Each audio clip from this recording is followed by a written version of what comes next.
ঢাকা বিশ্ববিদ্যালয়ে আজকে যে ভর্তি হয় সে ভর্তির মধ্যে খোঁজ করে দেখুন, মানে সেখানে স্কুল থেকে যারা পড়ে আসে তারা কত পার্সেন্ট ভর্তি হওয়ার সুযোগ পায়।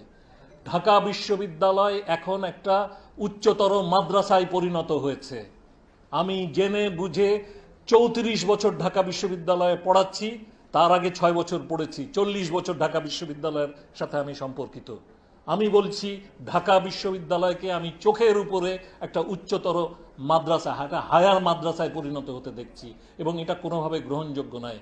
এবং আপনার ঢাকা বিশ্ববিদ্যালয়ে যে ভর্তি পদ্ধতি, তাতে এসএসসি এইচএসসি থেকে 80 নাম্বার নেওয়া হয়, আর পরীক্ষা থেকে নেওয়া হয় 120 নাম্বার, এবং মাদ্রাসায় নাম্বার দেওয়া শুরু হয় বোধহয় 90 থেকে, আর আপনার পারলে 100-র চেয়ে বেশি দিয়ে দেয় 100-র মধ্যে। আর আপনার স্কুলে যারা পড়ে, স্কুলে কলেজে আমাদের সন্তানরা যারা পড়ে, তাদেরকে অনেক সংগ্রাম করে আপনার নাম্বার পেতে হয়। ফলে আপনার যেটা হচ্ছে যে যখন ঢাকা বিশ্ববিদ্যালয়ে ভর্তির পরীক্ষায় আসছে, তখন আপনার ওই যে 80-র মধ্যে তারা যত পেয়ে যাচ্ছে, সেখানে কম্পিটিশনে যে স্কুল কলেজের ছাত্রছাত্রীরা আর জায়গা পাচ্ছে না।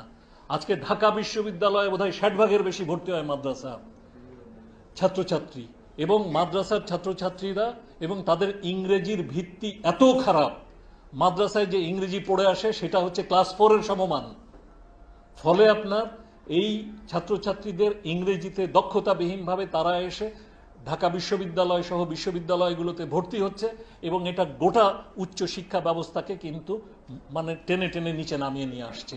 এবং তার চেয়েও যেটা বড় কথা, আমি মনে করি যে আমাদের সন্তানরা যারা আপনার মানে যারা মাদ্রাসায় পড়ছে তারাও আমাদের সন্তান, কিন্তু আমরা যে সমস্ত অভিভাবকরা সন্তানদেরকে স্কুল কলেজে পড়ায়, সাধারণ ধারায় স্কুলে কলেজে পড়ায়, তারা কিন্তু উচ্চশিক্ষার অধিকার থেকে অনেক ক্ষেত্রে বঞ্চিত হচ্ছে।